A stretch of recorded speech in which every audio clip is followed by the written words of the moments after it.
পৃথিবীতে তিনটা জিনিসের কোনো গন্ধ নাই। কয়টা? সবাই একটু বলেন কয়টা?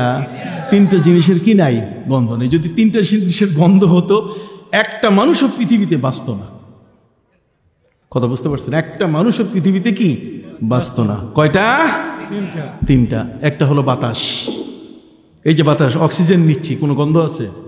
এটা যদি দুর্গন্ধ হইতো, একটা সাপ যদি মরে যেত বা একটা কুকুর যদি মরা থাকতো আর তার দুর্গন্ধে যদি বাতাসটা দূষিত হয়ে যেত, তাহলে আমরা থাকতে পারতাম?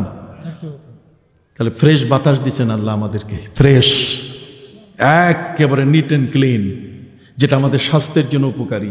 কি বলেন, ঠিক না? এটা যদি দুর্গন্ধ হয়ে যেত তাহলে আমরা বাঁচতে পারতাম না। কথা কন? এক।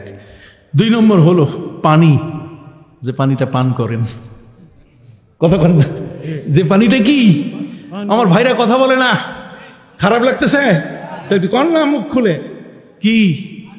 পানিতে কোনো দুর্গন্ধ নাই। দুর্গন্ধ হলে পানি পান করা যাবে না, যাইতো না। আমরা পানি মুখেই নিতে পারতাম না, পেটে তো নেওয়া দূরের কথা, মরে যেতাম। কথা কন? আসলে মাটি, এই যে মাটির উপরে আপনি আছেন, এটা যদি দুর্গন্ধ বাইর হইতো তাহলে আপনি মাটিতে বসবাস করতে পারতেন না।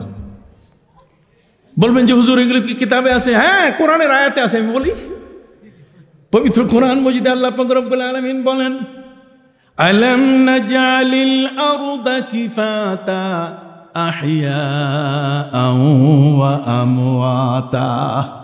আল্লাহ বলেন মাটিকে তোমাদের জন্য সাবান হিসাবে তৈরি করে দিয়েছি। এটার ভিতরে যা দিবে, মরা দাও, ধরা দাও, লাশ দাও, যা দাও সবটাকে সে হজম করে ফেলে, কোনো দুর্গন্ধ উঠতে দেয় না। জোরে বলেন, কোনো দুর্গন্ধ উঠতে দেয় না। যাক, এটা আরেক সাবজেক্ট। আমি বলতেছিলাম এই তিনটা জিনিসের মধ্যে একটা হলো মাটি। এই মাটির মধ্যে কোনো দুর্গন্ধ নাই, কিন্তু মাটির মধ্যে একটা ঢিলা, যেই ঢিলার মধ্যে সুগন্ধি বের হচ্ছে, মেশকাম্বরের ঘ্রাণ বের হচ্ছে। এটা একটা লোক পাওয়ার পরে মাটিকে জিজ্ঞাসা করছে যে মাটি, এই ঘ্রাণটা আসলো কোত্থেকে? তোমার তো কোনো দুর্গন্ধ নাই, তোমার ঘ্রাণ নাই, কিচ্ছু নাই। কথা কন? কিন্তু তুমি যে সুগন্ধিতে পরিণত হয়ে আছো, কারণটা কি? তখন মাটি আমাকে বলেছে, বগুফতামান দিলে না চিজ বোদম,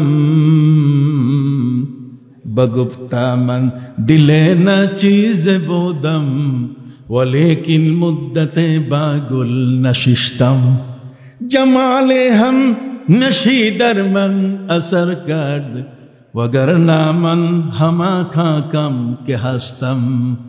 এটা ফার্সি, আমি বাংলা করে দিচ্ছি। বগুফতা মান, মাটির ঢিলটাকে, আমি ঢিলাটাকে জিজ্ঞেস করলাম, টুকরাটাকে, যে তোমার মধ্যে সুঘ্রাণ, মেশকাম্বরের ঘ্রাণ, এটা তো হওয়ার কথা না, এটা আসলো কি করে? তখন মাটি আমাকে বলছে, বগুফতা মান দিলে না চিজ বুদাম, আমি একটা সাধারণ মাটি, আমার কোনো গন্ধ বলতে গেলে কিছু নাই, কিন্তু আমি একটা ওই যে ফুলের গাছের নিচে আমি ছিলাম, ওই ফুলের পাপড়িগুলো আমার গায়ে পড়ার কারণে আমার দেহের মধ্যে, আমার মাটিটার মধ্যে ঘ্রাণ চলে আসছে। বগুফতামান দিলে না চিজ বুদাম, ওয়ালেকিন মুদ্দতে বাগুল নশিশতম। আমি বেশ কিছু সময় ধরে একটা ফুলের গাছের নিচে ছিলাম। কথা কন না? একটা ফুলের গাছের কি নিচে ছিলাম, ওই ফুলের পাপড়িগুলো পড়ার কারণে আমার গায়ের মধ্যে সুঘ্রাণ চলে আসছে। কি বলেন, ঠিক না? জমালে হাম নশীদর মন আসর করদ, ওয়াগরনা মন হামা খাকাম কে হাসতম।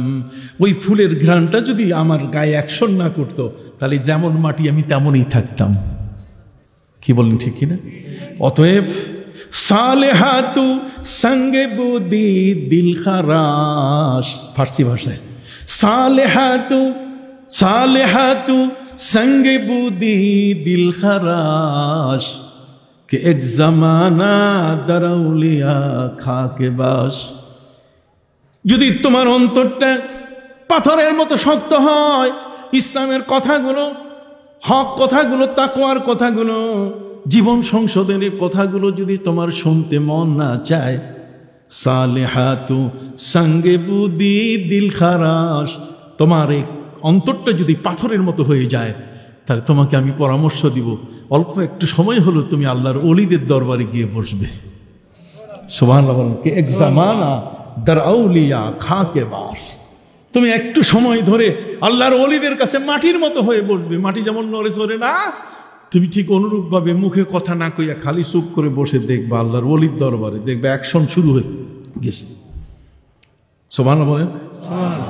এই জন্য কবি বলেন, আজবাহারা কায়শাওয়াসর সবজ সং, আজবাহারা কায়শাওয়াসর সবজ সং, খাক সোতা গুলবুরায়াতে রং বেরং, খাক সোতা গুলবুরায়াতে রং বেরং। কবি বলছেন যে পাথরের উপরে তুমি যদি কোনো বীজ দানা দাও, তাহলে ওখানে কোনোদিন গাছ হবে না।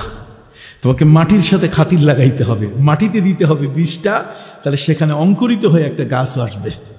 আল্লাহর ওলির কাছে গিয়ে যদি তোমাকে বিলিয়ে দাও, তাহলে দেখবে সেখান থেকে তোমার একটা নূতন নব্য জীবন তুমি পেয়ে যাবে, তোমার একটা নূতন জীবন চলে আসবে। সুবহানাল্লাহ।